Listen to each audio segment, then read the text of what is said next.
Assalamualaikum warahmatullahi wabarakatuh.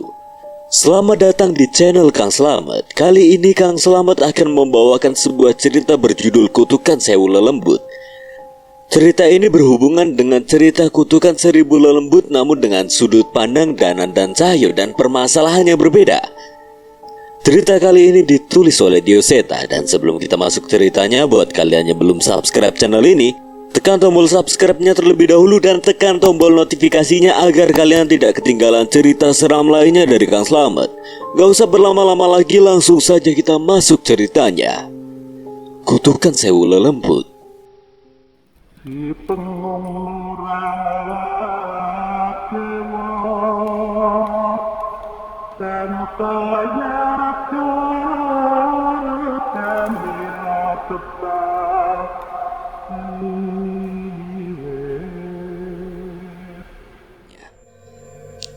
Apa Pak Sardi?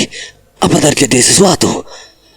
Pak Sardi tampaknya mulai membaca apa yang tengah terjadi. Makam-makam orang sakti zaman dulu bukan makam sembarangan. Terkadang ada kutukan yang disemayamkan bersamanya. Bila benar apa yang dikatakan pemuda itu, berarti ia tidak hanya melepaskan pusaka dari jasadnya, tapi juga kutukannya. Keterangan Pak Sardi jelas saja membuat kami khawatir dan panik. Apa ada cara untuk menghentikannya? Seharusnya tabuh waringin bisa menolak kutukan dan memulihkan warga desa. Hanya saja ilmu yang digunakan oleh orang bernama Baron untuk menarik pusaka dari makam itu masih berada di sana dan terus-menerus semakin dalam, Mas. Kami memeriksa ke dalam makam dan mencoba membacakan mantra pemutih untuk menghapuskan ilmu yang digunakan Baron. Tapi dengan mudah kami menyadari bahwa kami gagal. Api di dalam makam masih terus menyala berkobar, perlahan membebaskan kutukan dari makam orang sakti itu. Pak Sardi pun terlihat frustasi. Sepertinya hanya dengan melumpuhkan pemilik ilmu itulah kita bisa menghentikan kutukan ini. Kalau tidak, kita hanya bisa menunggu mana yang lebih dulu. Habisnya kutukan makam keramat ini atau habisnya warga desa Windualit. Mendengar ucapan itu, Cahaya semakin geram. Ia segera berpaling dari makam itu dan menghampiri Cipto.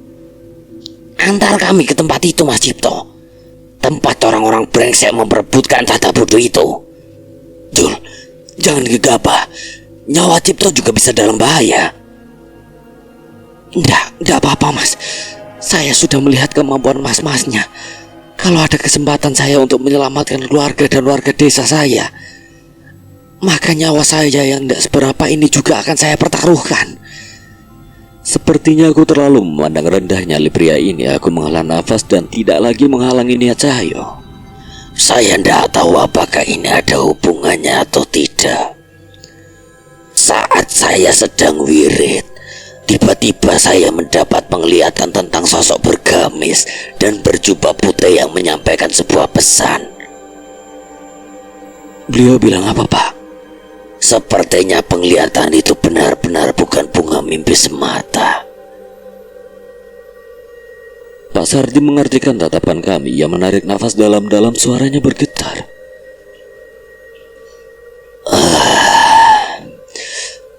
Beliau bilang kepada saya, sampaikan kepada mereka jangan ragu mendatangi tempat terkutuk itu. Kalian tidak sendiri. Cucuku dan dia yang menjadi kunci dari bencana ini ada di sisi kalian. Begitu beliau bilang. Mendengar pesan itu, seketika aku dan Cahyo tersenyum sedikit lega. Pak Sardi sontak heran melihat reaksi kami. Tak salah lagi, itu adalah petunjuk dari Kilang Samana. Ini artinya kami akan bertemu kembali dengan kedua orang-orang hebat dari tanah Pasundan. Tidak ada lagi alasan kami untuk takut dan menahan diri, karena aku dan saya tidak sendirian. Ada warga desa Dawu Ilir yang tak sadarkan diri dan harus dikembalikan sukmanya. Ada kutukan makam keramat di desa Windualit yang harus dihentikan. Dan ucapan Kilang Samana seolah menunjukkan bahwa keberadaan kami adalah bagian dari takdir untuk menghentikan bencana ini. Aku dan Cahyo sekali lagi berusaha siap mempertaruhkan nyawa demi orang-orang tak bersalah yang menjadi korban dari kompetisi bodoh atas tahta yang diperebutkan terah-terah terkutuk itu. Suara kentongan yang dipukul penuh kepanikan terdengar dari salah satu sisi desa Dirga. Hari sudah larut malam dan ada yang menjadi pertanda adanya bahaya mengalun nyaring. Beberapa warga berhamburan keluar dari rumahnya untuk mengetahui situasi, sementara sebagiannya memutuskan tetap di rumah untuk saling menjaga anggota keluarganya. Tidur nyenyak mereka berganti dengan kecemasan. "Ira diculik! Ira diculik!" teriak warga yang menjadi petugas ronda sambil terus mengetuk kentongannya. "Diculik? Yang benar mana teh? Mohon pak, ini saya ngabarin bapak-bapak yang lain sama ayahnya Ira lagi ngejar ke dalam hutan." Mendengarnya, 10 warga yang berkumpul pun kembali ke rumah untuk mengambil alat penerangan seadanya. Ada yang membawa senter, ada pula yang memegang obor. Mereka lalu membentuk kelompok di pos ronda ikut menyusul ke hutan. "Ayo atuh berangkat. Sakit pak. Nungguin apa lagi? Yang menculik Ira teh naon? Hari kamu teh kalau ngasih tahu kita harus jelas. Yang menculik Ira teh mungkin bukan manusia." Petugas ronda itu menunjukkan wajah khawatir. Demikian warga yang sudah siap menyusul pun terdiam, terpancar keraguan di wajah mereka. Tapi merasa jumlah mereka banyak, mereka tidak berniat mundur. "Ayo jalan, ulah sieun." Mereka saling memberi anggukan lalu bergegas melangkah menuju jalan setapak yang menuju hutan sambil meneriakkan nama Ira. Nyala kobaran obor dan sorotan senter menerangi jalan setapak itu. Malam yang biasanya hening dan gelap berubah riuh.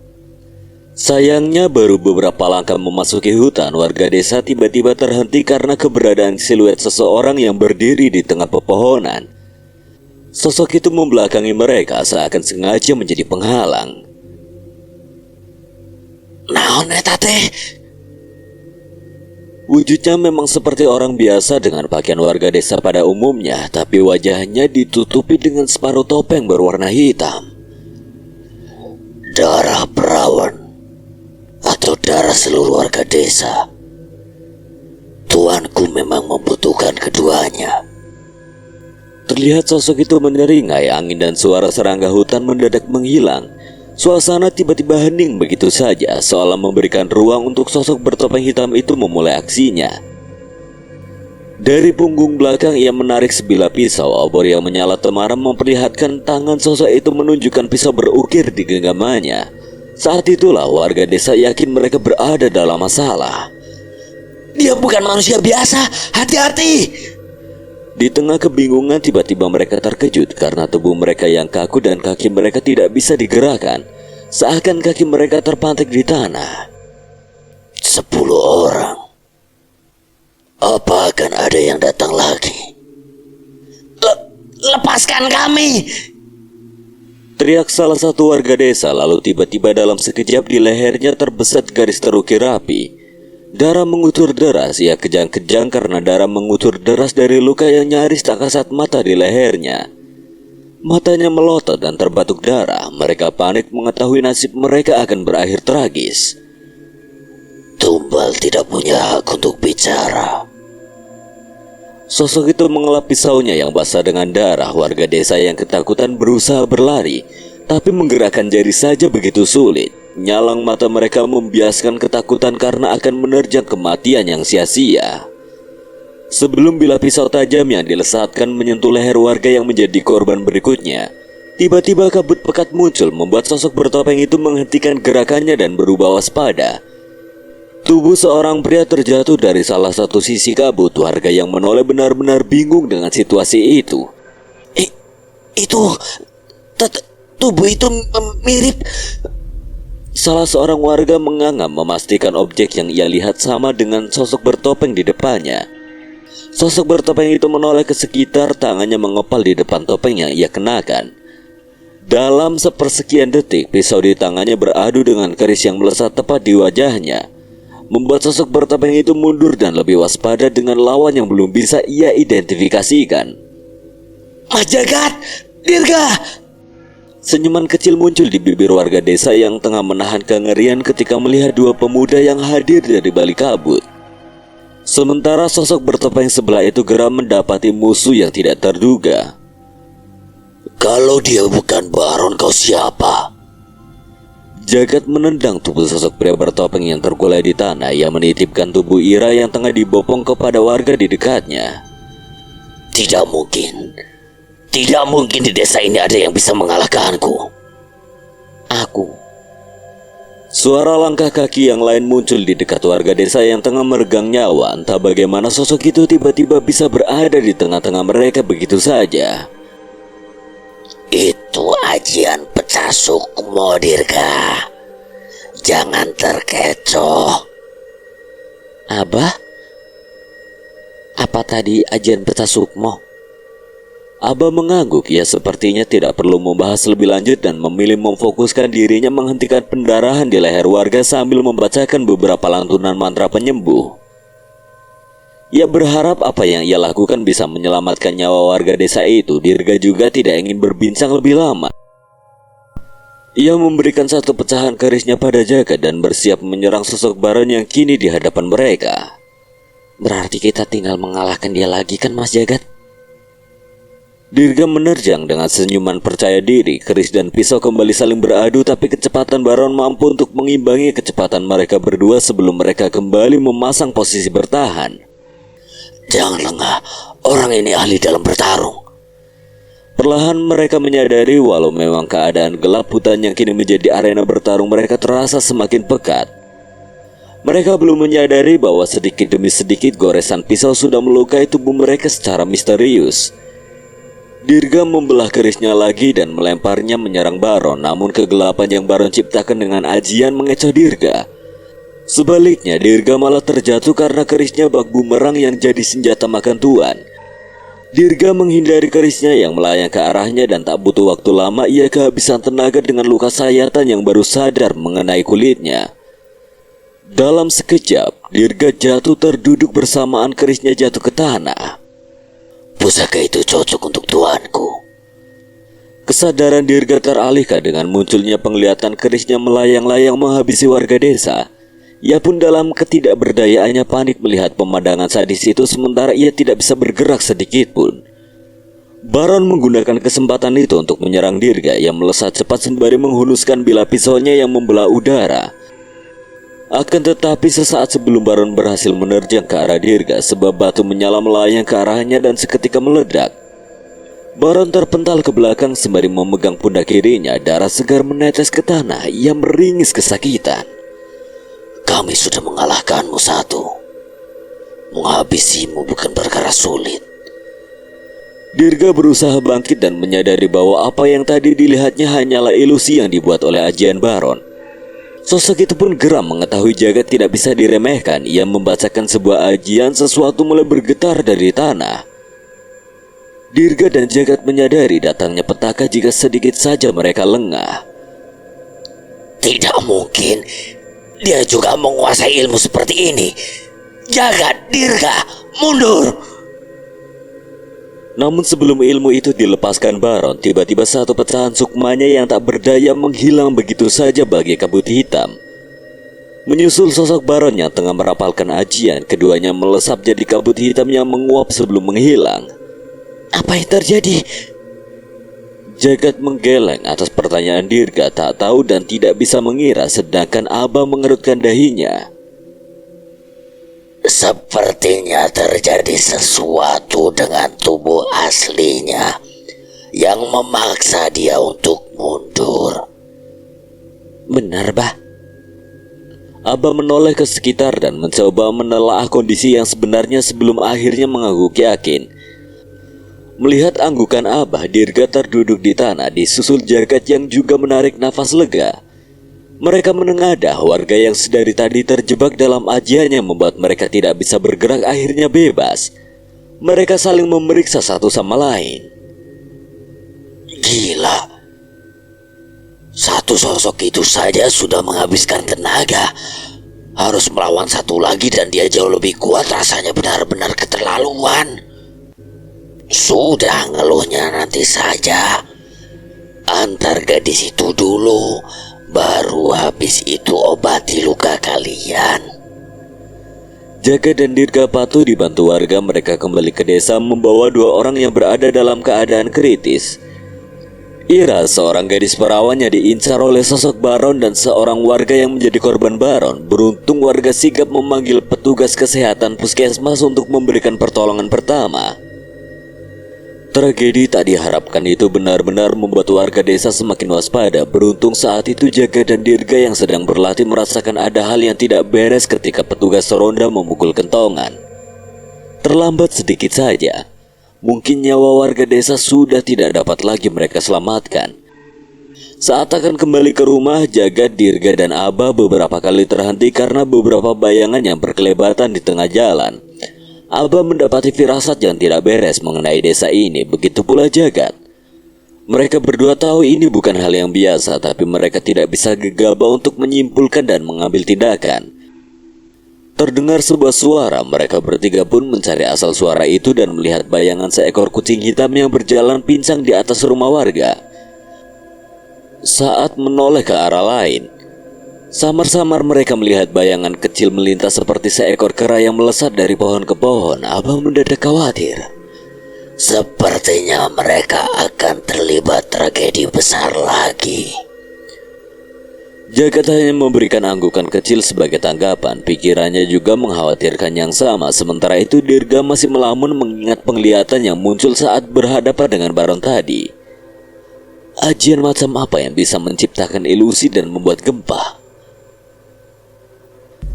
Sudah hampir 1 minggu sejak warga desa Dawu Ilir tak sadarkan diri. Walau Pak Alek dan Ayah sudah mengusahakan berbagai cara baik secara medis maupun gaib, tetap saja usaha mereka tidak berdampak banyak. Tiap manusia memiliki 1 raga dan 4 sukma. Keempat sukma itu konon mewakili kalbu atau nurani, nafsu atau niat, roh atau kehidupan, dan cahaya atau jati diri yang menghubungkan dengan ketuhanan. Kekurangan salah satunya akan membuat seorang manusia kehilangan kendali atas dirinya sendiri. Mereka akan terlihat seperti linglung, dan bila sukmanya yang direbut itu adalah roh, maka manusia tersebut tidak lagi mampu menguasai kesadarannya. Walaupun bisa memulihkan raga, bila sebagian sukma mereka masih tak bisa kembali, mereka tidak akan sadarkan diri. Bahkan kemungkinan terburuknya mati dalam kurun waktu tertentu. Sementara itu warga desa Dawu Ilir harus menghadapi kutukan kuno dari makam keramat yang bangkit akibat dari ilmu tuan dari pendekar keluarga Ningrat bernama Baron. Kutukan itu terus menggerus makam dan menarik berbagai benda keramat yang dikutuk di makam itu dan berdampak kepada warga. Kutukan itu seperti wabah gaib yang menjadi tak dapat dihentikan kecuali menghentikan pelaku yang mengaktifkan kutukan itu sendiri. Dan ini masih di luar kendali Danan, Cahyo, dan Pale. Berapa banyak warga desamu yang selamat, Mas Cipto? Kami tengah menaiki bis menuju ke arah barat untuk nantinya berjalan menyusuri sungai. Cipto tengah menuntun kami ke arah sebuah tempat yang menurutnya adalah lokasi dalang di balik bencana ini. Tidak sampai separuhnya, Mas. Mereka langsung pergi menjauh meninggalkan desa setelah banyak warga yang terbunuh. Lalu keluarga Mas Cipto pergi bersama warga lain. Setelah mengetahui orang-orang mengerikan itu, saya tidak berani menemui mereka. Saya merasa kemunculan saya di hadapan anak dan istri saya akan membahayakan mereka. Keputusan yang bijak, pikirku, namun jelas itu bukan keputusan yang mudah. Terlebih rasa khawatir Cipto akan keluarganya pasti benar-benar menyiksa dirinya. Sebelumnya Cipto mengaku sampai di alas mayit dengan nebeng truk sayur lalu berjalan kaki menelusuri hutan. Ia benar-benar tak bertemu siapapun sampai melihat pertarungan kami melawan Baron. Bis yang mengantar kami memasuki daerah yang dikelilingi oleh pegunungan. Disinilah kami turun dan harus melintasi beberapa hutan kecil yang benar-benar bukan jalur yang nyaman dilalui manusia. Petang mulai menggelap dan kami harus segera beranjak. Benar ini jalurnya, Mas Cipto? Benar, Mas. Sejak longsor jalan menuju desa benar-benar tertutup. Ini satu-satunya jalan yang saya ketahui. Cahyo menatap ragu pada jawaban Mas Cipto, tapi sayangnya jawabannya memang masuk akal. Tak jauh dari langkah kami menapaki pinggir hutan, terlihat reruntuhan batu yang tanpa perlu dipastikan adalah sisa-sisa longsor. Aku menarik nafas panjang. Penelusuran ini akan melelahkan dan sangat berbahaya. Kami sudah berjalan memasuki hutan lebih dari 3 jam. Ada sebuah bukit yang telah kami seberangi. Bahkan perbekalan yang kami bawa pun tinggal sedikit. Jelas saja kami tidak mengira akan melalui perjalanan sejauh ini. Sejak memasuki area dalam hutan yang minim cahaya, sebenarnya aku merasakan perasaan yang aneh. Seperti ada perasaan dejavu hingga muncul penglihatan sekelebatan yang tidak dapat kuikuti. Aku menduga mungkin ini terjadi karena kami mulai mendekati reruntuhan keramat itu. Ada residu energi yang besar yang berasal dari sana. Mas Cipto, apa mau istirahat dulu? Cahya mencoba memecahkan keheningan karena terlihat jelas Cipto berjalan setengah melamun. Namun baru saja Cahya menengok ke arah Cipto, tiba-tiba wajah Cipto tidak terlihat. Sebuah kepala terjatuh ke tanah tepat di hadapan mata Cahyo. Cipto masih berdiri seolah belum sadar kepalanya telah terpisah dari tubuhnya. Darah bermuncratan dari leher Cipto, lalu tubuhnya terjatuh begitu saja. Mas Cipto! Cahyo panik, terlihat amarah yang membara di mata Cipto. Aku menghalau sebuah serangan yang memanfaatkan kelengahan Cahyo. Aku segera waspada karena pelakunya berada di tengah kegelapan hutan. Keluar kau! Jangan seperti pengecut! Aku masih mencoba mengendalikan diri akan kematian Cipto dan berusaha mencari keberadaan makhluk yang dengan sekejap dapat memisahkan kepala seorang manusia. Hening. Hutan ini begitu hening tanpa ada satupun tanda-tanda sosok yang akan menyerang kami. Tak ada suara apapun selain pohon yang bergemerisi karena angin malam. Cahyo berdiri setelah membacakan doa singkat untuk mengantarkan kepergian Cipto. Matanya penuh dengan amarah, tubuhnya diselimuti aura merah karena tenaga warna suram meluap-luap dari dalam dirinya. Cahyo menatap ke salah satu sisi hutan dan mengepalkan tangannya. Keluar kau brengsek! Satu pukulan ke tanah tiba-tiba menumbangkan pepohonan yang berada tak jauh di hadapannya. Dari tumpukan pohon-pohon yang tumbang muncullah sosok yang tidak asing. Baron. Dalam sekejap Cahyo sudah ada di dekat sosok Baron dan bersiap menghantamkan sebuah pukulan. Tapi dalam satu kedipan mata, Baron sudah berpindah tak jauh di belakang Cahyo. Aku sudah mengantisipasi hal itu dan melemparkan keris Naga Sukma tepat di tempat Baron muncul. Tapi ia dengan mudah dapat menghindar dan menepis dengan pisaunya. Tepat saat keris kembali ke tanganku, aku segera mengambil alih pertarungan jarak dekat dengan Baron, sementara Cahyo mengawasi sekitar. Sial, ini berbeda. Kemampuan Baron yang kami lawan saat ini jauh berbeda dari yang kami lawan di alas mayit. Kelincahannya, daya serangnya, dan aura yang terlihat dari tangan yang memegang pisau sangat drastis. Jadi ini tubuh aslimu. Kenapa kau tidak cari tahu sendiri? Cahyo tiba-tiba menghantamkan kedua tangannya ke tanah hingga membuatku dan Baron tak mendapatkan pijakan dari tanah yang bergetar. Kendalikan dirimu, Jol! Cahyo tak mempedulikanku dan melesat menghantamkan pukulannya pada Baron yang tidak sempat memijakkan kakinya di tanah. Baron terpental dengan tubuhnya yang menghantam pohon, mulutnya memuntahkan darah hitam dan sekali lagi tubuhnya menghilang menjadi kabut hitam. Jol, awas! Cahyo lengah ketika merasa dirinya berhasil menyerang Baron. Sebuah tendangan melayang menghantam wajah Cahyo sehingga membuatnya berguling di tanah. Itu Baron lagi. Apa yang terjadi sebenarnya?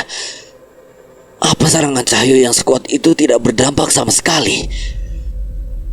Atau itu adalah pecahan sukma Baron yang lain? Aku tidak dapat mencari jawabannya saat ini.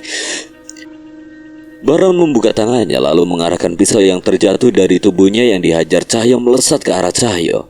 Dengan sigap aku menghalangi pisau itu. Keris Naga Sukma beradu kembali dengan pisau milik Baron hingga suara senjata yang beradu menggema di antara pepohonan. Seolah tidak ingin melakukan gerakan yang sia-sia, Baron mundur dan kembali menghilang dalam bayangan hutan. Aku dan Cahyo saling membelakangi, memasang posisi waspada bersiap menghadapi kemunculan Baron. Cahaya matahari mencapai batasnya, kegelapan malam mulai menyelimuti hutan. Ini akan menguntungkan posisi Baron yang bermain dengan bayangan. Hati-hati, Cahyo. Dia diuntungkan di sini. Mau pembunuh, penjahat, penjahit gak penting. Apa yang dia lakukan pada Mas Cipto harus mendapatkan balasannya. Aku mengernyitkan dahi mendengar jawaban Cahyo. Sepertinya ia sudah bisa mengatur emosinya. Sebuah pisau melayang ke arah kami. Kami menghindar dengan cepat, tapi ada sosok di tujuan pisau itu yang segera menangkapnya dan kembali menyerang kami. Hanya satu orang, tapi aku dan Cahyo seolah sedang melawan banyak orang yang bergantian menyerang kami dari berbagai sisi. Walau saling menjaga punggung masing-masing, aku dan Cahyo benar-benar kewalahan. Bahkan Cahyo pun tak sempat membuat ayunan lebar untuk melontarkan pukulannya yang kuat. Bayangan Baron menggunakan bayangan untuk menyembunyikan dirinya. Cahyo mulai bisa membaca situasi. Aku membacakan sebuah ajian pada keris Raga Sukma. Ajian yang membuat keris ini menyala dengan cahaya putih dan menimbulkan kilatan. Sekilas wujud Baron terlihat jelas dengan cahaya yang menerangi hutan ini. Ini balasan untuk Mas Cipto. Cahyo sudah memusatkan kekuatan warna sura di kepalan tangannya dan sekali lagi menghempaskan Baron hingga ke pepohonan. Baron kali ini segera berdiri dan kembali mencoba bersembunyi, tapi Cahyo tak tinggal diam dan bergegas memanfaatkan kesempatan itu untuk menyerangnya lagi. Jangan kabur! Cahyo mengejar Baron, tapi Baron justru berlari masuk ke dalam hutan. Dengan kekuatan warna sura, Cahyo melompat dari pohon ke pohon mengejar keberadaan Baron. Aku tidak dapat mengimbangi kecepatan mereka, namun anehnya justru aku melihat Baron berlari ke arah yang berbeda dengan arah Cahyo berada.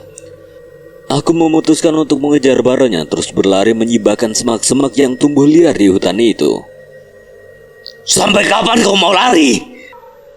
Baron tidak menjawab dan malah menghilang begitu saja di antara gelapnya hutan. Tunggu, apa ini jebakan? Aku berhenti sejenak dan berusaha menenangkan diri. Tidak ada pertanda siapapun di dekatku saat ini. Suara yang terdengar pun hanya suara angin, serangga dan suara nafasku sendiri. Sial. Tak mau membuang waktu, aku mencoba duduk bersila dan menenangkan diri. Seharusnya aku bisa merasakan kehadiran sosok lain di dekatku. Hutan ini cukup aneh, seolah ada aliran energi yang terlepas begitu saja dari tiap tanah dan pepohonan di tempat ini. Mungkin hal ini yang membuat Baron unggul, sementara mata batinku dan Cahyo punya keterbatasan dalam menyusuri area. Setelah mendapatkan konsentrasiku, samar-samar aku merasakan keberadaan seseorang yang berlari dengan cepat tak jauh dari tempatku berada. Tak hanya itu, di ujung pengejaran orang itu terlihat seseorang yang mungkin merupakan target incarannya. Cahyo. Aku bergegas meninggalkan posisiku dan berlari mengikuti petunjuk keberadaan yang kurasakan. Sepertinya Baron sengaja membuatku terpisah dengan Cahyo agar dia bisa menghadapi kami satu persatu. Benar saja, tepat saat aku sedang menyibakkan semak, Baron terlihat sedang mengintai dari dalam bayangan pepohonan dan melompat menghujamkan pisaunya saat kesempatan datang. Aku sekali lagi menghalau serangannya dan mencoba untuk menyerang balik dengan kerisku. Aku berhasil membuat luka kecil di dada Baron, dan bajingan itu kembali bersembunyi. Danan. Terdengar suara seseorang yang aku kenal dari belakang. Itu bukan suara Cahyo. Suara itu berasal dari seorang pria yang mengenakan kemeja safari coklat dan sudah memegang sebuah gelang pusaka di tangannya. Gama? Mengenakan topeng hitam yang pecah sebelah. Apakah sosok Baron ini memiliki keterkaitan dengan ludruk topeng ireng atau penerusnya? Aku terus memikirkan hal itu walaupun menyadari bahwa tidak ada satupun hal yang menunjukkan kemiripan antara Baron dan mereka selain perbuatan jahat dan topeng yang mereka kenakan. Ludruk topeng ireng menggunakan kesenian ludruk untuk memancing tumbalnya. Penerusnya yang bertopeng sebelah menggunakan wayang untuk media pemanggil Jogorawu. Namun Baron benar-benar membunuh untuk memenuhi keinginan tuannya. Jangan lari, tunjukkan nyalimu kalau kamu memang pendekar. Setelah teriakan itu, tiba-tiba sosok Baron yang berlari di hadapannya menghilang begitu saja. Aku mencoba tak berhenti, tapi di tempat Baron menghilang, benar-benar tidak ada jejak petunjuk kemana perginya sosok itu selain residu samar. Pendekar. Sebuah pukulan menghantam wajahku sebelum kembali menghilang dalam gelap. Kami bukan orang seperti kalian yang senang berlaga seperti jagoan, membunuh atau dibunuh. Itulah cara kami hidup. Suara itu menggema dari salah satu sisi hutan. Benar ucapan Danan. Baron memang pembunuh terlatih yang tidak berperasaan. Dia tidak peduli dengan harga diri ataupun rasa malu. Tujuannya hanya membunuh sesuai perintah tuannya ataupun caranya. Pendekar budak. Aku menoleh ke segala arah dan tidak mendapati keberadaan Danan di sekitarku. Aku terlalu mengikuti amarah sehingga terus mengejar Baron dan membuat Danan tertinggal. Suara gemerisik dedaunan mulai terdengar. Aku mencoba tenang untuk menebak dari mana Baron akan muncul. Aku menutup mata memejamkan semua indraku. Dalam hitungan detik aku merasakan seseorang yang melesat ke arahku. Di sana. Sebab pukulan diarahkan kepadaku, aku tidak sempat menghindar, tapi aku bisa membalasnya dengan pukulan yang membuat kami berdua sama-sama terpental. Brengsek. Kami bersiap mengadu pukulan kami lagi, tapi belum sempat pukulan kami mendarat, aku tersadar sesuatu. Itu bukan suara Baron. Itu Mamang Gondrong. tidak salah lagi, itu adalah Budi, sahabat dekat Gama. Aku menahan pukulanku dan menyadarkan Budi yang masih berusaha memukulku. Mamang Gondrong, ini aku Cahyo, jangan mukul lagi. Justru karena tahu itu kamu, makanya harus kupukul. Astaga, masih galak saja. Nanti bulu hidungmu gondrong loh. Apa? Budi terlihat semakin geram, tapi aku menahan pukulannya dan melompat menjauh, melihat ke seluruh penjuru hutan yang gelap. Mana orang itu? Orang itu? Siapa? Pria bertopeng sebelah. Baron, kau juga berurusan dengan dia? Belum sempat menjawab, tiba-tiba sebuah tendangan menghantam tubuhku. Aku terpental cukup jauh. Sialan, masih mau adu pukul? Terserah. Mungkin kau lebih suka terkena serangan pisau itu daripada tendanganku. Aku menoleh dan mendapati sebuah pisau sudah menancap pada sebuah pohon. Sudah jelas itu adalah pisau milik Baron. Rupanya Budi menyelamatkanku. Sepertinya aku tidak punya waktu untuk bercanda. Sosok pria bertopeng sebelah itu sudah menghampiri pisaunya dan mengincar kami lagi. Kita urus dia dulu. Kau pikir sejak tadi aku sedang apa? Aku sedikit melirik pada Budi sembari sedikit berpikir bagaimana bisa ada orang sedingin dan seketus ini. Mungkin sekali-kali aku harus menceburkannya ke sungai agar bisa akrab sama onggo-onggi yang sama-sama gondrong. Dari dalam bayangan, Baron muncul dengan pisaunya. Aku dan Budi melompat menjauh dengan penuh kewaspadaan terhadap setiap titik gelap yang ada di hutan ini. Mamang Gondrong, di belakangmu! Teriakku yang segera direspon dengan pukulan memutar dan segera ditahan oleh Baron. Aku menyusul mereka dan ikut ambil peran dalam pertarungan itu. Dengan kekuatan Budi, aku bisa mengimbangi tenaga Baron, tapi sayang tidak dengan ilmu dan kecepatannya. Baron pun kembali menghilang. Kini ia muncul di tempat yang cukup jauh dari hadapan kami. Aku mencoba memahami situasi ini dan dengan kekuatan Manasura, aku melangkah di permukaan pohon yang cukup besar di sekitarku. Jangan pernah berpikir manusia rendahan seperti kalian bisa mengalahkan kami keturunan Ningrat yang terberkati. Budi tidak peduli dengan ucapan Baron dan terus mencoba menyerangnya, tapi Baron kembali menghilang. Walau begitu, kali ini Budi selalu bisa menebak di mana kemunculan Baron sedikit demi sedikit. Budi mulai bisa mengimbangi Baron. Aku sedikit terbantu. Memang dasar binatang hutan. Yang kau tahu pasti hanya mengais kotoran sisa-sisa kami. Bagaimana kau bisa mengimbangi ilmuku? Baron ingin memprovokasi kami. Walau Budi tidak membalasnya, aku geram mendengar ucapan itu. Akan tetapi tiba-tiba Budi berlari. Terah Ningrat, terah keramat, terah keparat atau apalah itu. Pengetahuan kalian tentang sudut-sudut hutan tidak lebih darinya. Yang kau hadapi bukan sekedar terah sekarat, tapi keturunan dari keluarga pelindung hutan keramat Lawang Sasar, Jalu Kertajasa. Pukulan dari Budi ternyata mengenai Baron hingga terpental jauh dan berguling-guling ke tanah. Ia terbatuk dan kesulitan berdiri. Aku tersenyum. Baron seharusnya tidak meremehkan Mamang Gondrong, Budi, atau ia yang memegang nama lahir Jalu Kertajasa.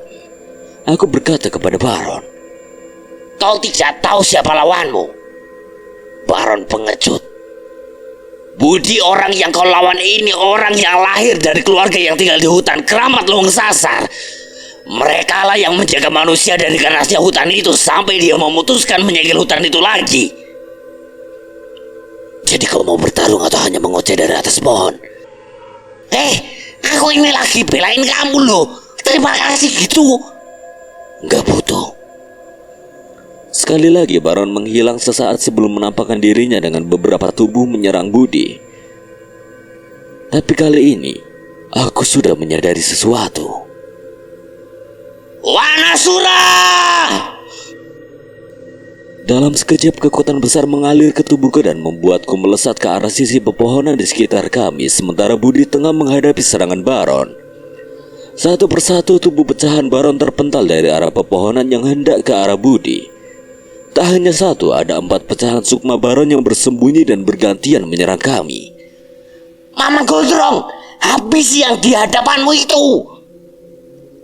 Menyadari pertanda dariku, Budi akhirnya mengamuk. Tangannya semakin berurat dan kuku-kukunya menajam. Ia tidak lagi menghantam Baron dengan pukulan, tapi mencekik Baron hingga kuku-kukunya menancap di sekitar lehernya. Baron mencoba menyerang Budi dengan pisaunya, tapi Budi menahan dengan tangan satunya. Baron berusaha melepaskan diri, tapi sia-sia. Ia hanya memiliki kecepatan tak masuk akal, tapi tidak memiliki fisik yang bisa mengimbangi Budi untuk kekuatan. Bagaimana mungkin kalian bisa menyadarinya? Urat-urat di leher Baron nampak mengencang dan ia sebentar lagi mati karena kehabisan nafas. Tidak mungkin ada manusia biasa yang bisa bertahan dari pukulan kami terus-menerus. Yang terjadi kau hanya kabur karena sukma yang lain memulihkan diri dengan energi yang memancar dari hutan ini. Sayangnya kalian tidak akan bisa keluar dari hutan ini hidup-hidup. Belum sempat membalas umpatannya, Budi mencengkeram kepala Baron dan menariknya hingga terpisah. Ia menendang tubuh tanpa kepala itu hingga ambruk ke tanah dan membuang kepala Baron dengan raut jijik. Tidak harus kejam itu kan, Mang? Berisik. Sesuai dugaanku, semua sosok Baron yang ada di tempat ini tidak lain hanyalah pecahan sukma saja, termasuk yang kepalanya terpisah oleh perbuatan Budi juga menguap bagai asap hitam tanpa jejak. Pecahan sukma lagi. Berarti di hutan ini masih ada pecahan sukma Baron yang lain.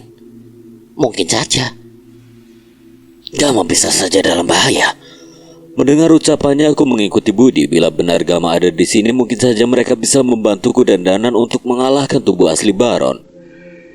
Suara auman gaib dari makhluk menyerupai macan memudahkanku dan Budi untuk menemukan Gama. Beruntung Danan juga berada di sana dan tepat saat kami datang, kuku-kuku makhluk yang dipanggil oleh Gama, Meong Hideng, tengah menembus tubuh Baron dan mengalahkannya. Sayangnya sekali lagi itu hanya pecahan sukma Baron seperti apa yang kami lawan tadi. Mereka gak ada habisnya. Benar. Ini juga sudah yang keberapa kali kami mengalahkan Baron. Jangan lengah. Aku merasa sosok lain yang mendekat. Aku mengangguk dan mulai memperhatikan setiap sisi hutan. Sementara itu Dana dan Gama saling bertatapan dan melirik ke arah kami. Kayaknya ada yang makin akrab nih. Jelas dong, kita kan besti. Singkirkan tanganmu dan jauhkan sarung baumu dariku. Mama Gondrong malu-malu gitu. Nanti kalau jauh kangen lo sama bau sarung keramatku.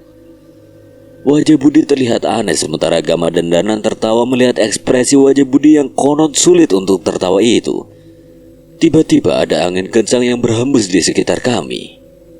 Mereka datang.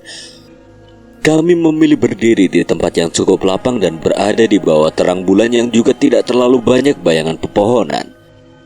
Dengan posisi melingkar saling membelakangi, kami menjaga setiap sisi dari kemunculan pecahan sukma Baron yang akan menyerang kami.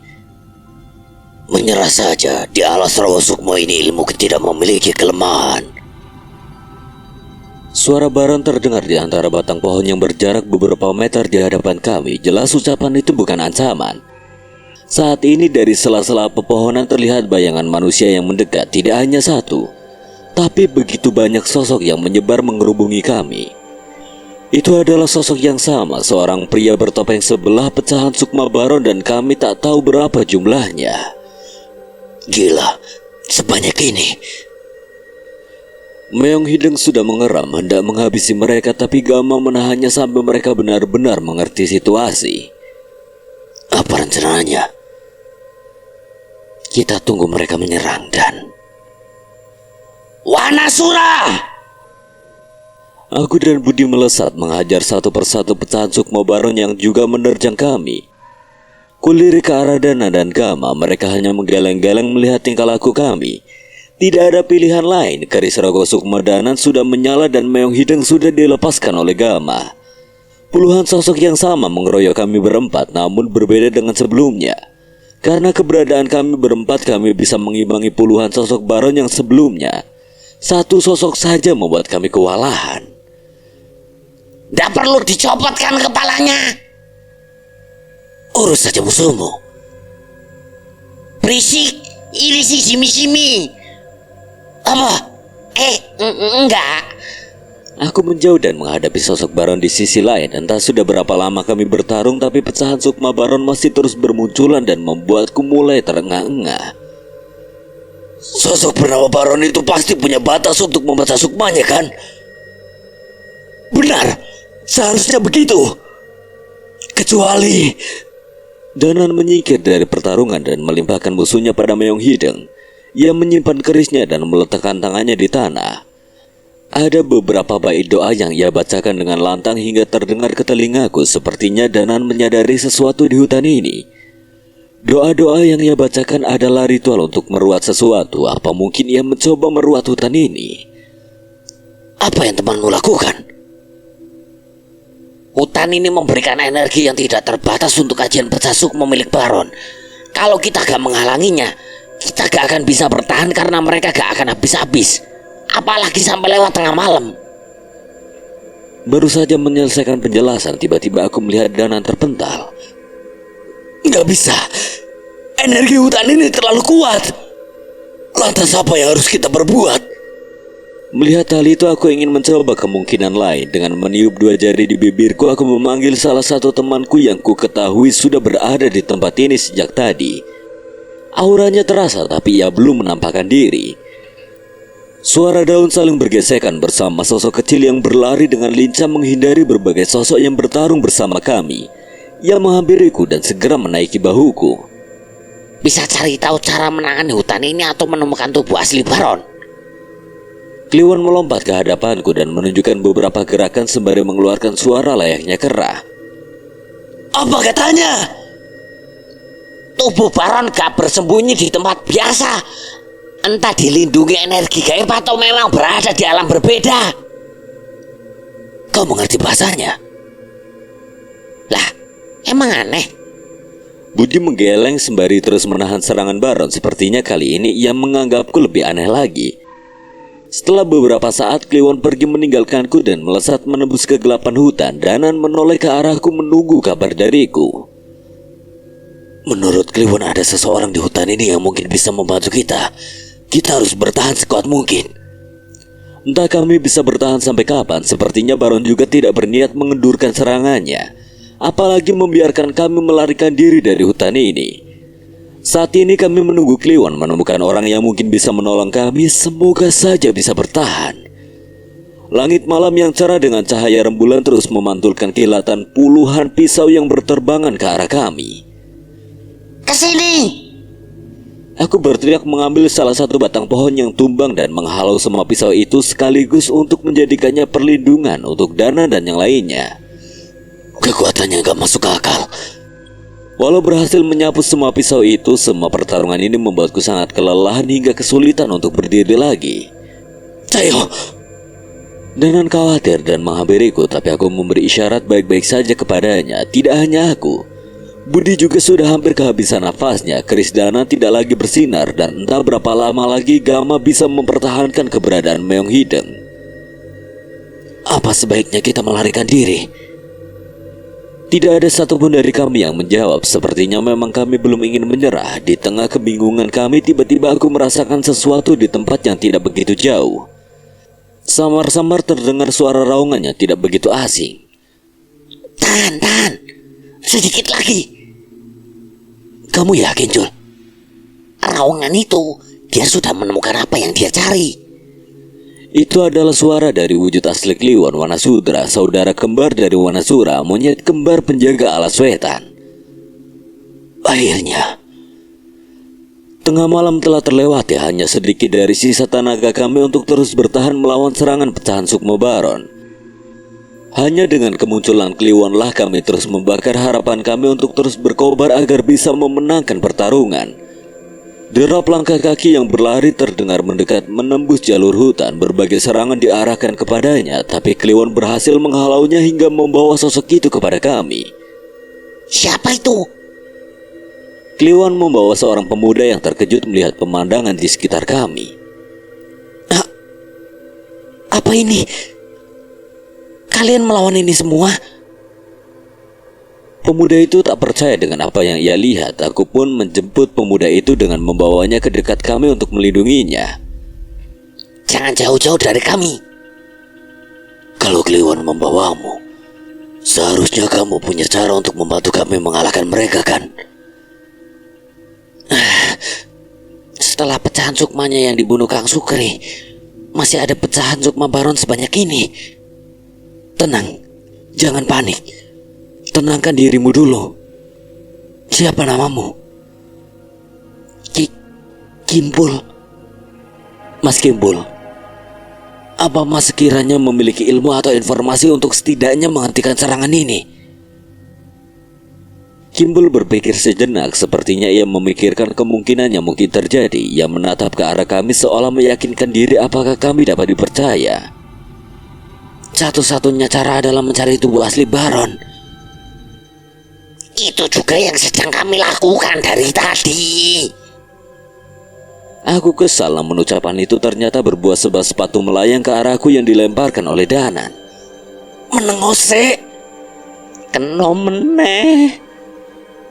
Apa ada cara untuk menemukan tubuh aslinya? Mungkin saya bisa membantu. Ada sebuah ilmu yang diturunkan kepada saya. Ilmu yang sebenarnya diincar oleh tuan dari sosok Baron itu. Ilmu Pangawero. Kimpul menjelaskan bahwa ia bisa mencari keberadaan tubuh asli Baron dengan ilmunya yang mampu menerawang beberapa saat ke depan. Kami sepakat memberikan ruang pada Kimpul dan melindunginya dari serangan pecahan Sukma Baron. Percuma, Raden Seguni akan segera menemukanmu. Ilmu itu adalah haknya. Dia akan menjadi yang terkuat di antara Traningrat setelah mendapatkan Pangaweru untuk segera menghabisi kalian. Pengecut sepertimu tak akan bisa berbuat apa-apa. Berisik! Teriakku yang langsung menghantam pecahan Sukma Baron yang mencoba mengganggu Kimpul. Kimpul terlihat kesakitan karena wajahnya terkena sayatan pisau. Ia memegangnya pipinya, namun sebelum kami menghampirinya, ia membuka matanya dan bernafas dengan terengah-engah. Ketemu. Di mana? 1 kilometer di tengah hutan. Tapi dia dijaga oleh Enggak puluhan, ratusan pecahan sukmanya. Kita ke sana. Kami akan melindungimu dari mereka. Mang, masih kuat. Kau bercanda. Budi menghantam pecahan Sukma Baron dengan pukulannya dan membolongi tubuhnya dengan cakarnya. Sepertinya aku tidak perlu khawatir dengan monster ini. Kami berlari menuju arah yang ditunjukkan oleh Kimpul. Ia menuntun kami masuk lebih dalam ke dalam hutan yang semakin gelap. Walau berlari sekuat tenaga, pecahan Sukma Baron terus mengejar kami. Dan yang ia incar saat ini bukan lagi kami, melainkan Kimpul. Jangan lengah. Aku menjaga di bagian belakang, sementara Budi dan Meong Hideng menjaga di sisi samping. Kami membentuk formasi persegi dengan Kimpul berada di tengah-tengah. Gama terus mendampingi Kimpul untuk menunjukkan arah. Kalau kalian bisa menahan semua pecahan Sukma Baron, mungkin aku bisa membunuh tubuh aslinya. Mas Kimpul serius.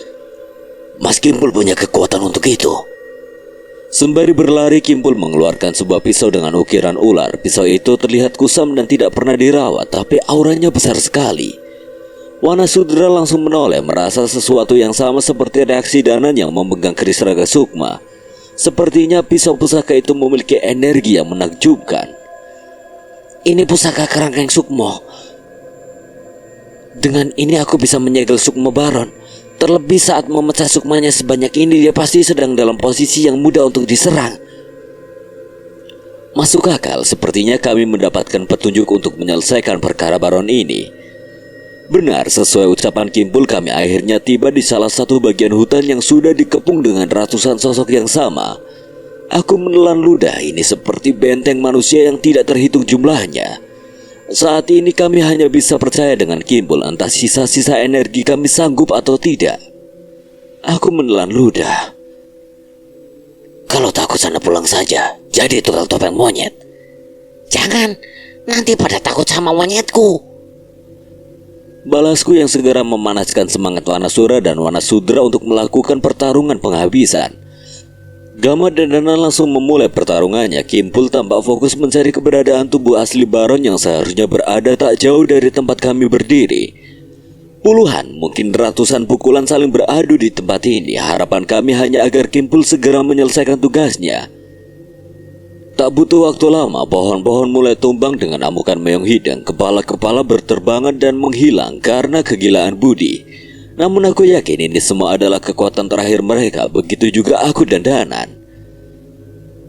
Danan, ini Sendang Rangu. Gak bisa. Setelah dari desa Windu Alit, Nyi Sendang Rangu berkelana mencari petunjuk untuk membantu kita di pertempuran setelah ini. Masih ada pertempuran lebih dari ini. Ada. Kidudi juga sudah memberi petunjuk. Keberadaan Kimpul di sini sudah menjawab semuanya. Aku menoleh ke arah Kimpul yang masih terpejam tanpa bergerak sedikit pun dari posisinya. Ada apa? Tidak mungkin. Batu itu... Kimpul membuka mata dan menatap batu gunung sebesar 2 kali manusia biasa di hadapannya. Batu itu kenapa? Tidak mungkin menghancurkan batu itu dengan tangan kosong. Wujud asli Baron bersembunyi di dalam. Dalam sekejap, batu itu hancur dengan pukulanku dan Budi secara bersamaan. Ya lamang, gak usah ikut-ikutan. Berisik. Kalian ini sebenarnya siapa? Kimpul kaget, namun benar ucapan Kimpul. Batu itu rupanya adalah sebuah pintu gua. Aku memang merasakan ada keberadaan seseorang di dalamnya. Hancurnya batu itu membuat pecahan sukma Baron semakin menggila. Mereka tidak segan membunuh dirinya sendiri untuk menggandakan kekuatan demi berhasil menancapkan pisau ke tubuh kami. Kau pikir bisa membunuhku? Pecahan sukma Baron itu lolos dari pandangan kami dan mendekat ke arah Kimpul. Tapi keris raga sukma sudah melayang dan menembus wajahnya lebih dulu. Kimpul! Selesaikan! Kimpul menoleh dan mengangguk. Ia masuk ke dalam gua itu seorang diri dengan menggenggam pisau pusaka di tangannya. Baru saja Kimpul masuk bergerak beberapa langkah, tiba-tiba sebagian pecahan sukma Baron menghilang secara bersamaan. Gawat! Aku yang menyadari hal itu segera menyusul ke dalam gua. Aku berlari sekencang-kencangnya dalam suasana remang sebelum mendapati Kimpul dan wujud asli Baron tengah tersandar tepat saat pusaka kerangkeng sukmo menghujam ke arahnya. Kau akan mati lebih dulu. Baron dengan tubuh aslinya menyeringai. Aku menoleh dan mendapati ada satu pecahan sukma Baron di sudut gua yang menghunuskan pisau ke arah Kimpul. Awas! Aku menyilangkan tanganku dan menahan pisau yang hendak menusuk Kimpul hingga menembus pergelangan tanganku. Sementara itu, tubuh asli Baron yang bagian punggung sebelah kirinya tertancap pisau kerangkeng sukma berdiri dari posisi meditasinya dengan wajah geram. Gagal. Aku melotot sambil menahan sakit. Kimpul mundur beberapa langkah dan terlihat membacakan sesuatu dari bibirnya. Tak lama pecahan sukma Baron yang menghujamkan pisau ke tubuhku menghilang bersamaan dengan munculnya darah yang bermuncaratan dari mulut tubuh asli Baron. Baron terbatuk-batuk mengeluarkan darah segar. Tuanku akan membalas kematianku dan akan menjadi penguasa tahta ini. Kalian akan mati dengan rasa sakit yang tak pernah kalian bayangkan.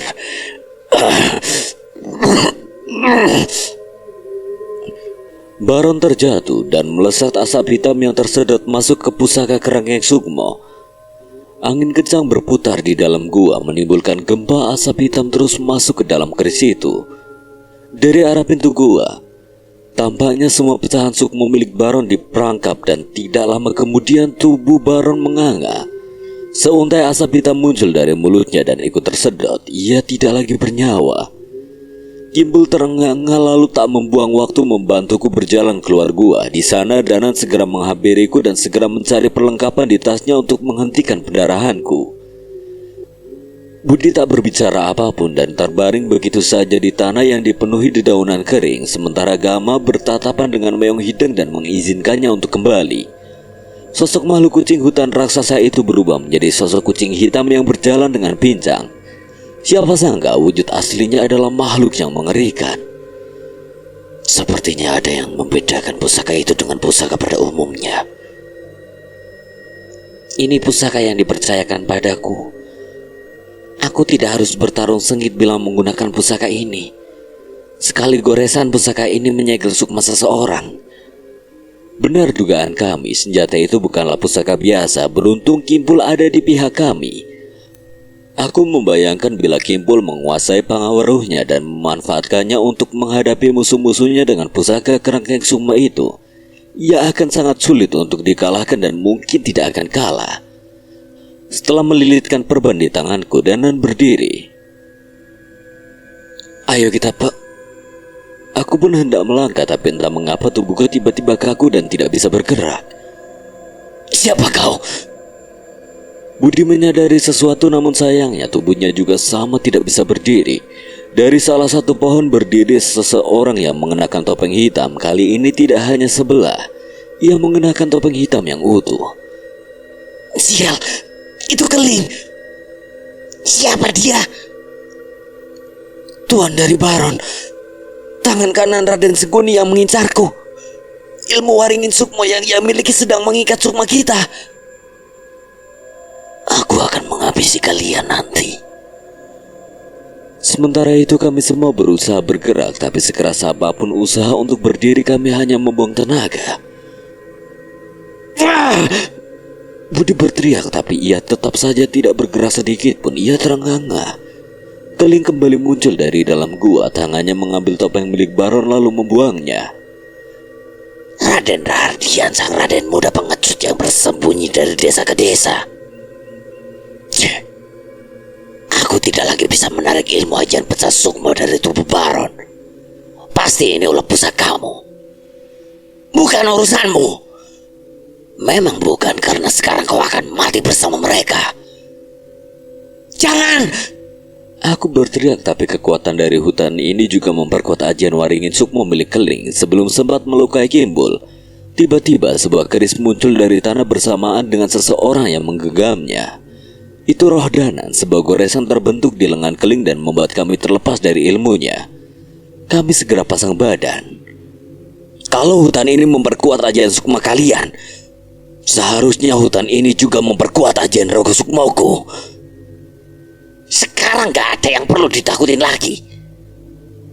Kami gak akan lengah.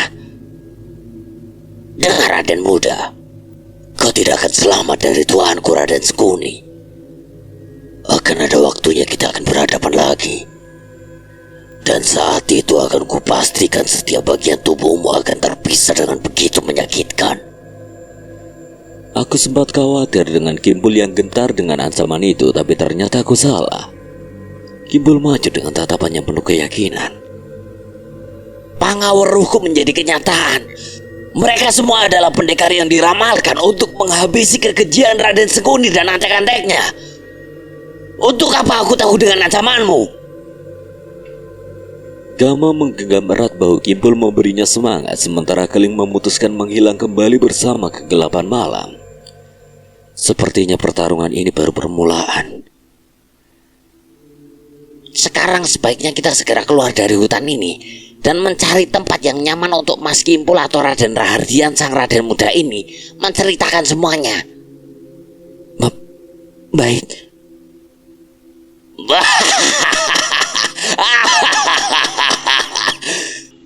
Budi tiba-tiba terbahak. Kami semua sontak kaget dan menoleh dengan tatapan heran ke raut wajah Budi yang biasanya terlihat dingin itu.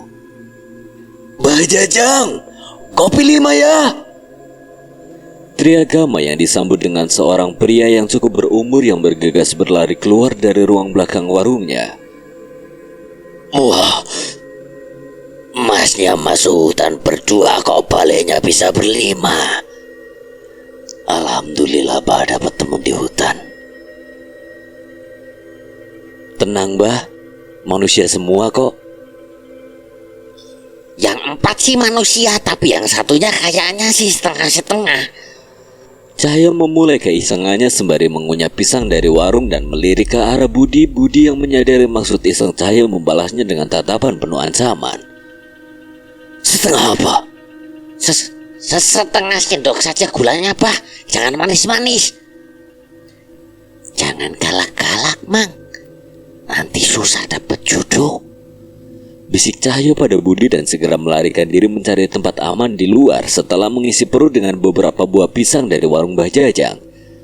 Sekali lagi aku tertawa melihat hubungan pertemanan antara kedua makhluk yang sangat khatam dengan hutan ini. Biji salak, Mang Budi. Tawarku sembari menunjukkan beberapa biji yang cukup besar hasil mengunyah beberapa buah salak sejak tadi. Budi menerimanya dengan senyum dan melemparnya keluar warung beberapa kali. Waduh, Mang Gondrong. Tepat begitu suara itu terdengar, berarti misiku dan Budi sudah selesai dan kami bisa kembali fokus ke pembicaraan. Aku memperhatikan seorang pria yang sedikit lebih muda dari kami. Seorang pria yang sepertinya memang terbiasa mengenakan pakaian keraton dan sepertinya memiliki cukup banyak rahasia. Mas Kimpul, benar ya namanya? Benar, tapi sepertinya dengan kondisi saat ini tidak ada gunanya lagi saya menyembunyikan identitas saya. Seperti yang kalian dengar dari Baron dan Keling, saya merupakan salah satu keturunan dari Tra Argoyo dan dikenal dengan nama Raden Rahardian. Nama Kimpul adalah nama yang saya pilih untuk bersembunyi dari Raden Sengkuni dan anak buahnya. Kimpul bercerita bahwa ia memiliki sebuah kelebihan yang diincar oleh Raden Sengkuni, sebuah ilmu yang disebut dengan nama Pangaweruh, di mana seharusnya ia bisa mendapatkan penglihatan dari masa depan. Pangaweruh adalah ilmu yang bisa membuat pemiliknya melihat beberapa masa ke depan. Bila dimiliki oleh orang yang mampu menguasainya, ini adalah ilmu yang mengerikan. Untuk saat ini Kimpul belum menguasai sepenuhnya Pangaweruh miliknya, namun bila Raden Sengkuni bisa merebutnya, ia akan bisa menggunakan ilmu itu sepenuhnya dan menjadi yang terkuat di antara seluruh Traningrat. Apa artinya ilmu itu bisa membuat seorang manusia merubah takdir yang digariskan oleh Tuhan? Entahlah, tapi selama ini apa yang pernah terlihat di Pangaweruhku selalu terjadi dengan akurat, termasuk pertemuan kita tadi. Kimpul melarikan diri dari desa ke desa dan bersembunyi di Siti Pangaliran. Sementara sembari mencari Kimpul, Raden Sengkuni mempersiapkan pasukannya dengan mencari tumbal dari desa ke desa yang ia singgahi. Bayangkan saja, dengan kekuatannya sekarang yang mengerikan dan kemampuan membaca apa yang musuhnya lakukan beberapa saat ke depan, tidak akan ada yang bisa mengalahkannya.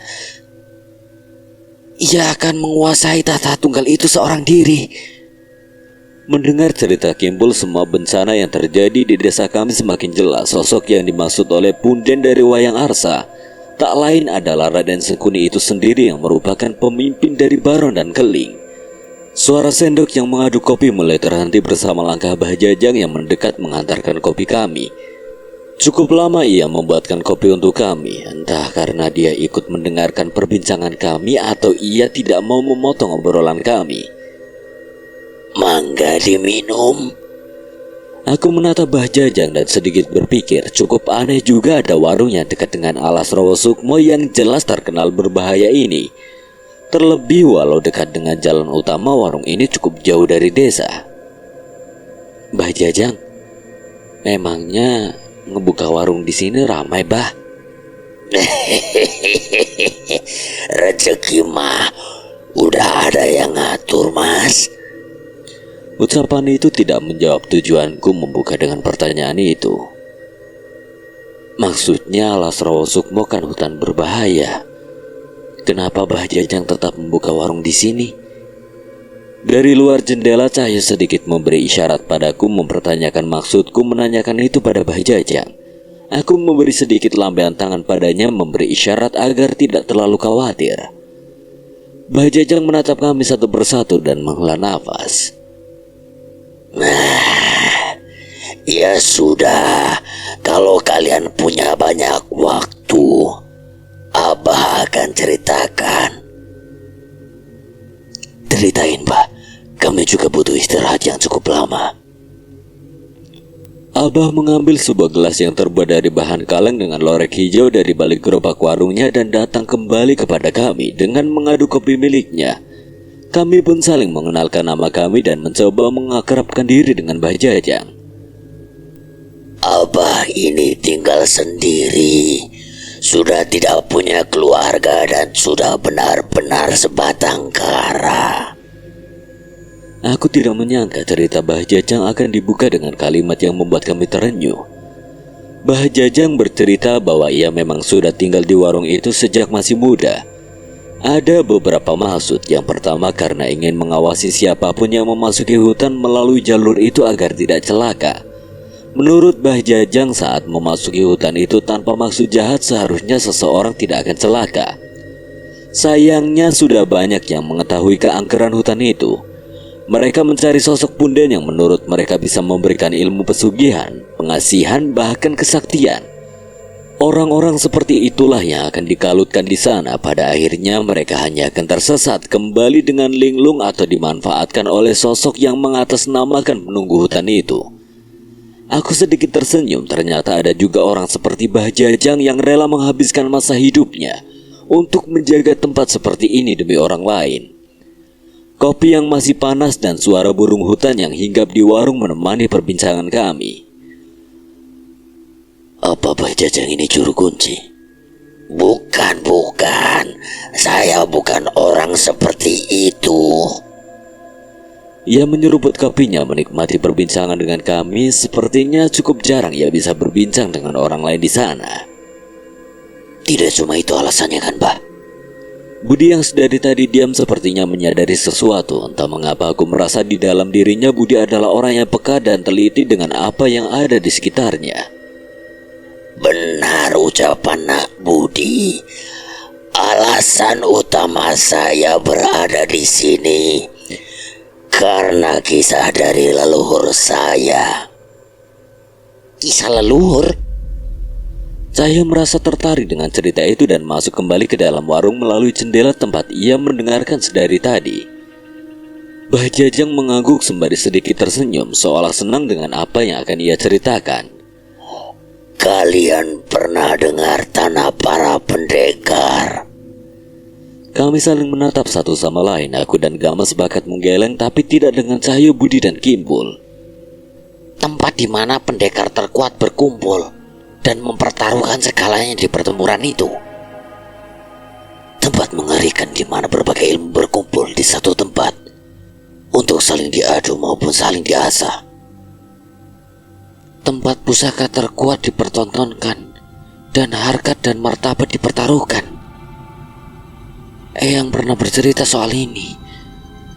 Aku tidak pernah menyangka mereka pernah mendengar tentang itu semua. Aku menanyakan pada Cahyo dari mana ia mengetahui sesuatu yang dinamakan tanah para pendekar. Namun ia menjawab bahwa tempat itu mungkin saja tidak benar-benar ada. Ia hanya sempat mendengar mengenai tempat itu dari Kera Alaswana Marta Giridaru. Banyak yang mengaku datang ke tanah para pendekar, namun tempat yang mereka dapati hanyalah tempat di mana para pendekar dikumpulkan, tidak lebih. Bedanya apa dengan yang dimaksud Mbah Jajang? Maksudnya keberadaan tempat itu.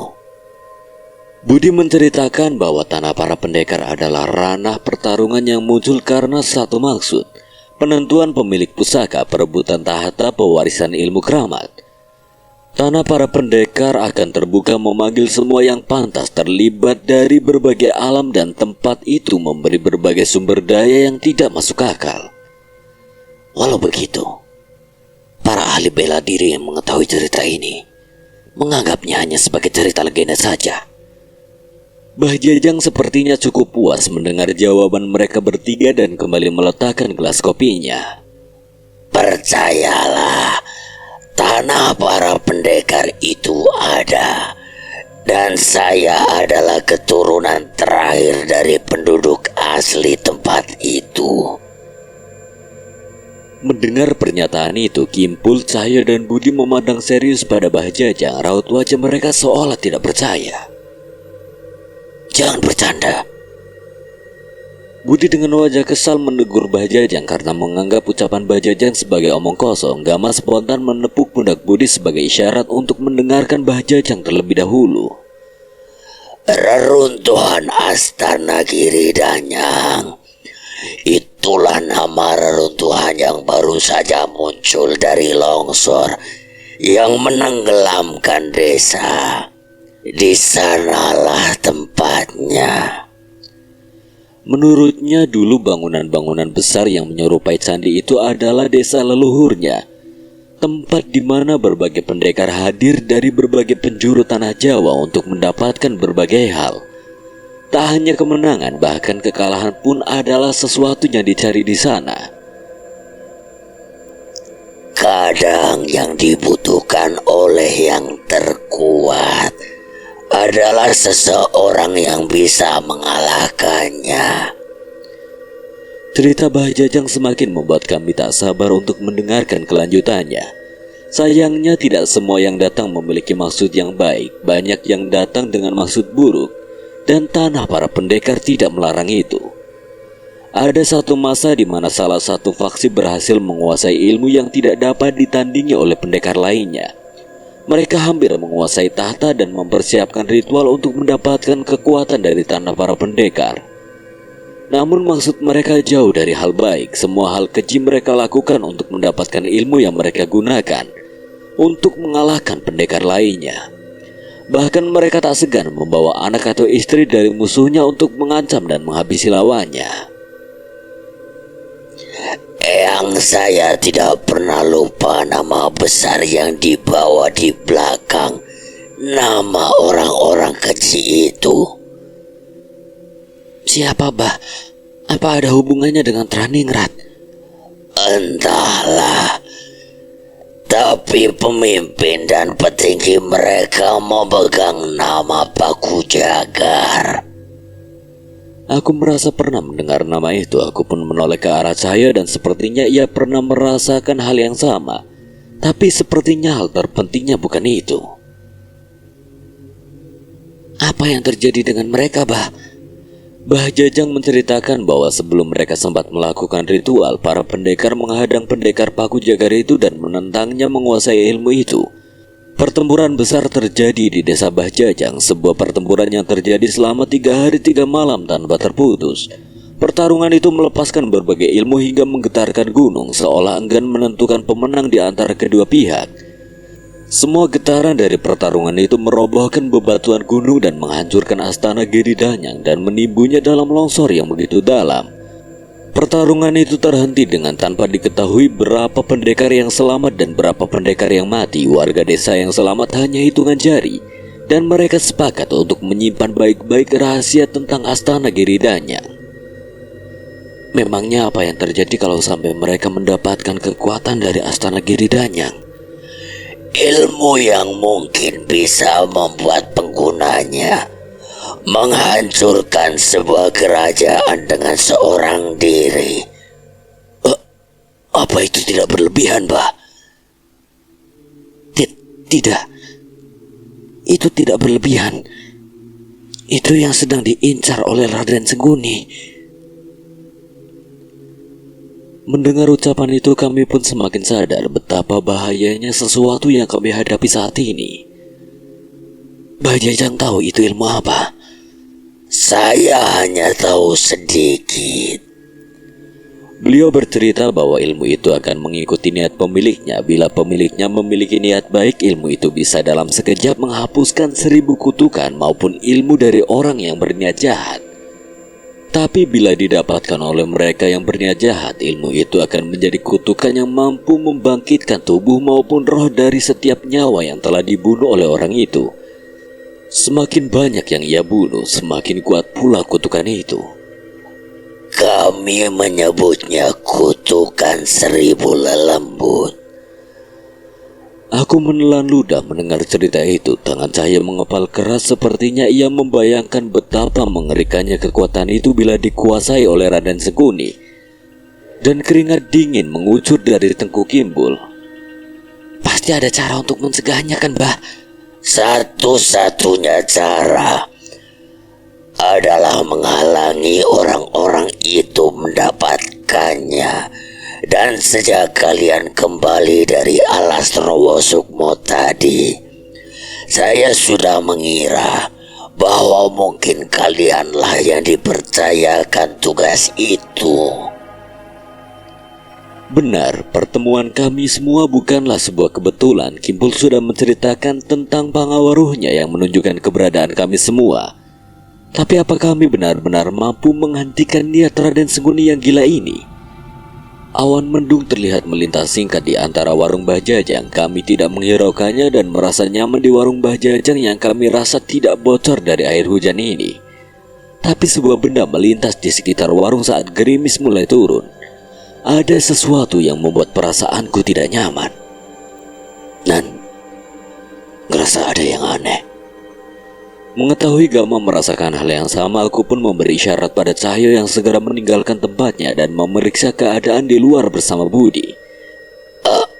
Ada apa ini? Mbah Jajang, jangan jauh-jauh dari kami ya. Bayangan di atas warung terlihat lagi melintas. Kali ini Cahyo dan Budi dengan cepat mengikuti arah itu dan melompat ke beberapa pohon mencari keberadaan sosok yang menghilang dengan seketika itu.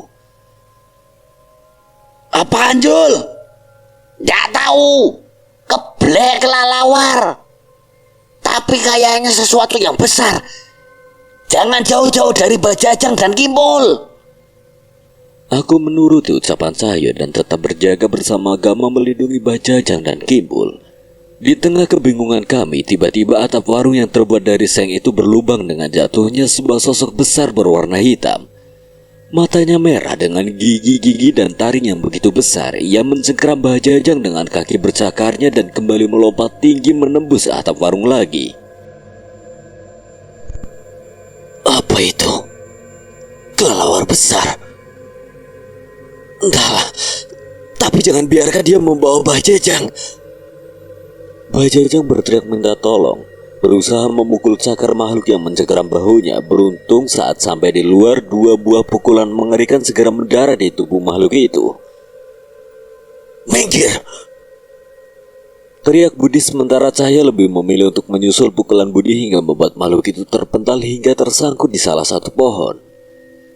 Jangan lengah, itu siluman Lowo Ireng.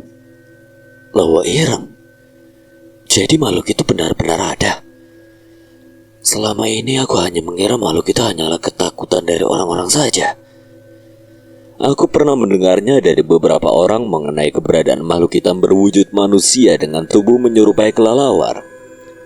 Kebanyakan dari mereka dipercayai merupakan jelmaan manusia berilmu tinggi yang mengambil jalur hitam. Saat makhluk itu mencoba merebut Mbah Jajang, aku melemparkan kerisku dan mengendalikannya dengan sukmaku untuk menghalaunya. Sayangnya, sepertinya makhluk itu bukanlah makhluk biasa. Serangan Budi dan Cahyo seperti tak berpengaruh, entah ia pulih dengan cepat atau memang ia tidak terluka. Mungkin harus korek sayapnya biar tidak merepotkan. Aku melihat Cahyo sudah bersiap dengan sarungnya untuk menghadang siluman Lowo Ireng itu. Aku pun memposisikan kerisku untuk menghujamkan serangannya, mungkin bisa melumpuhkannya. Tapi sebelum itu terjadi, aku merasakan perasaannya tidak enak. Raden muda itu. Benar saja, saat aku berbalik, sebuah pusaran hitam terlihat dari belakang tubuh Kimbul. Gama, Kimbul! Mereka menoleh dan menyadari keberadaan sebuah pusaran hitam di belakang mereka. Sesuatu mencoba merenggut Kimpul dari sana, tapi Gama berhasil menarik menjauh dari tubuh Kimpul dan meloloskannya dari pusaran itu. Sayangnya, pusaran itu tidak menghilang. Sosok pria bertopeng hitam yang disebut dengan nama Keling itu keluar dari pusaran itu. Keling, jangan takut, kita semua ada di sini. Dia tidak akan bisa mengalahkan kita. Bertarung benar-benar sia-sia.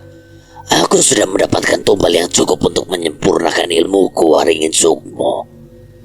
Hanya dengan mengarahkan telapak tangannya ke arah Kimpul, tiba-tiba sebuah pusaran hitam muncul dari bawah kakinya dan membuatnya terhisap begitu saja tanpa mampu melawan.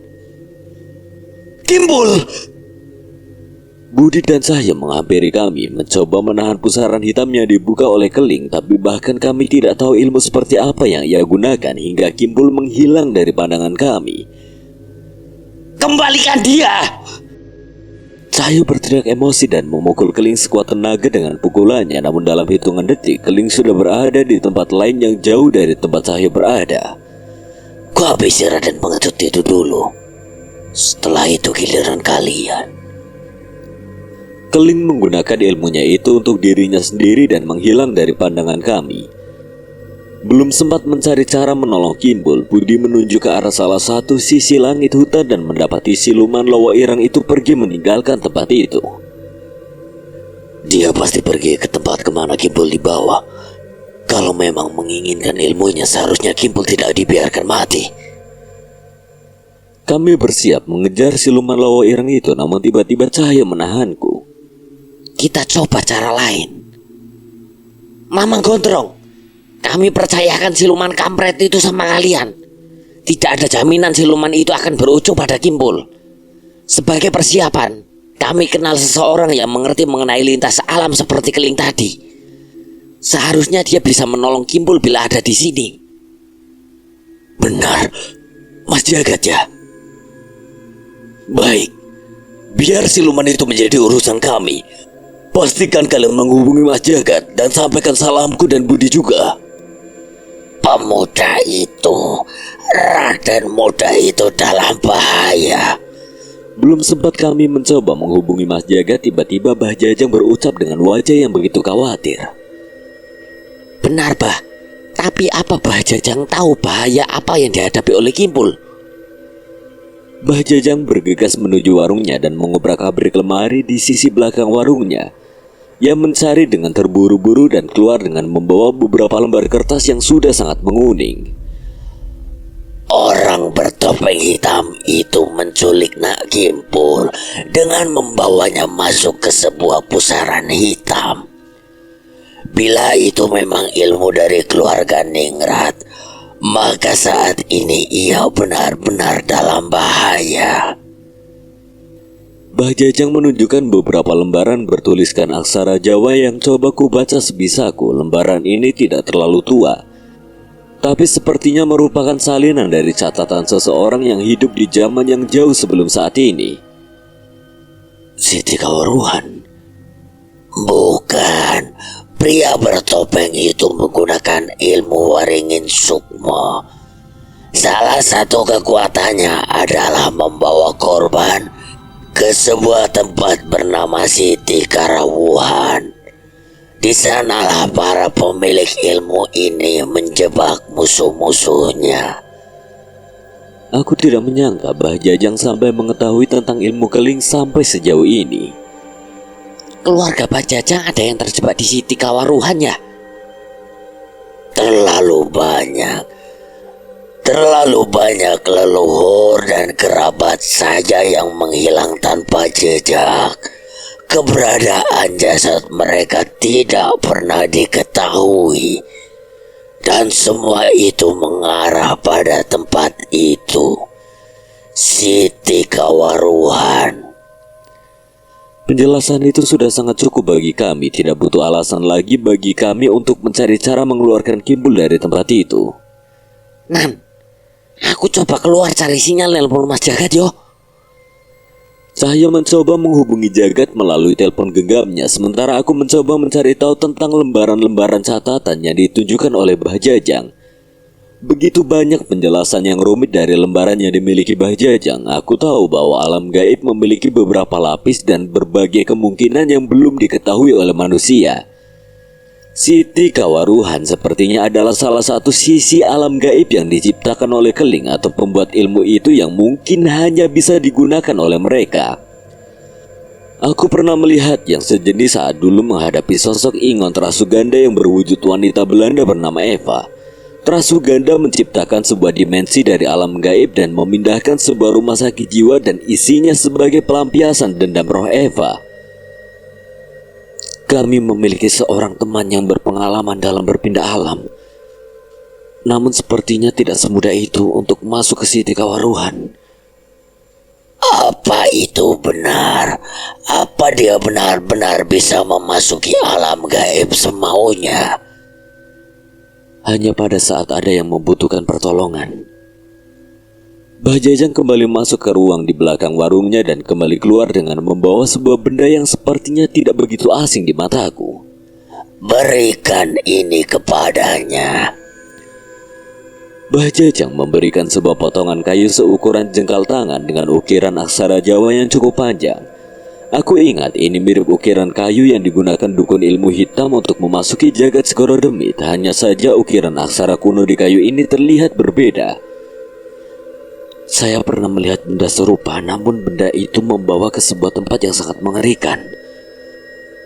Mungkin kegunaannya sama. Aksara ini ditemukan oleh leluhur kami yang tersisa dan masih berharap bisa menyelamatkan kerabat kami yang terjebak di Siti Kawaruhan. Sayangnya tidak ada dari kami yang bisa berpindah ke alam gaib begitu saja. Siti Kawaruhan bukanlah alam yang bisa dimasuki hanya dengan roh atau sukma saja. Aku mulai sedikit mengerti penjelasan Mbah Jajang. Di satu sisi aku bersyukur Mbah Jajang sudah lebih dulu mencari tahu tentang hal ini. Jika tidak, walaupun bersama Mas Jagat, kami juga belum tentu bisa menolong Kimpul.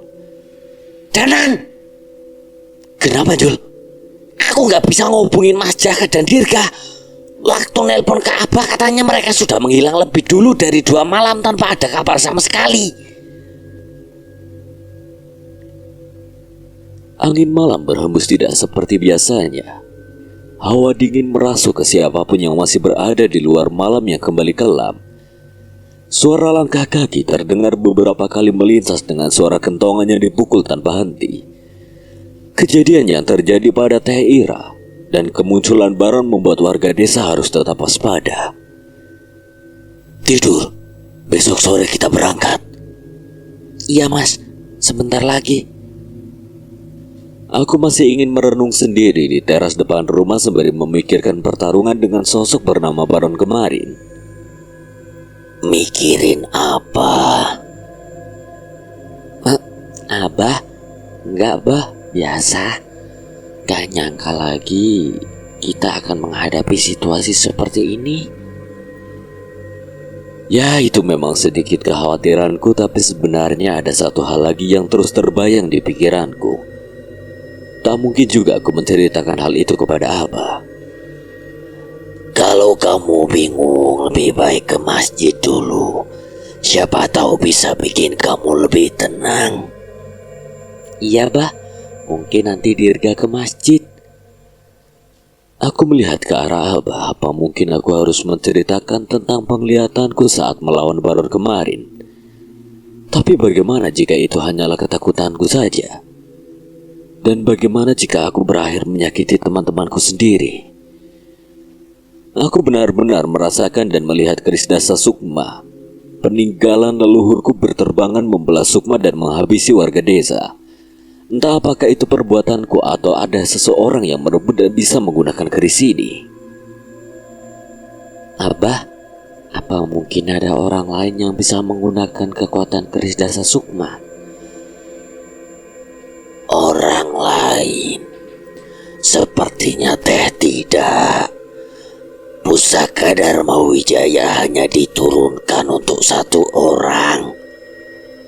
Kalaupun bisa digunakan oleh orang lain, hanya ada dua kondisi. Sang pemilik mewariskan atau sang pemilik mati dan keris itu memilih tuannya yang baru. Memangnya kenapa? Enggak, Bah. Dirga ke masjid dulu saja, Bah. Hati-hati. Aku mencium tangan Abah dan berjalan santai menuju masjid yang jaraknya hanya beberapa langkah dari rumah.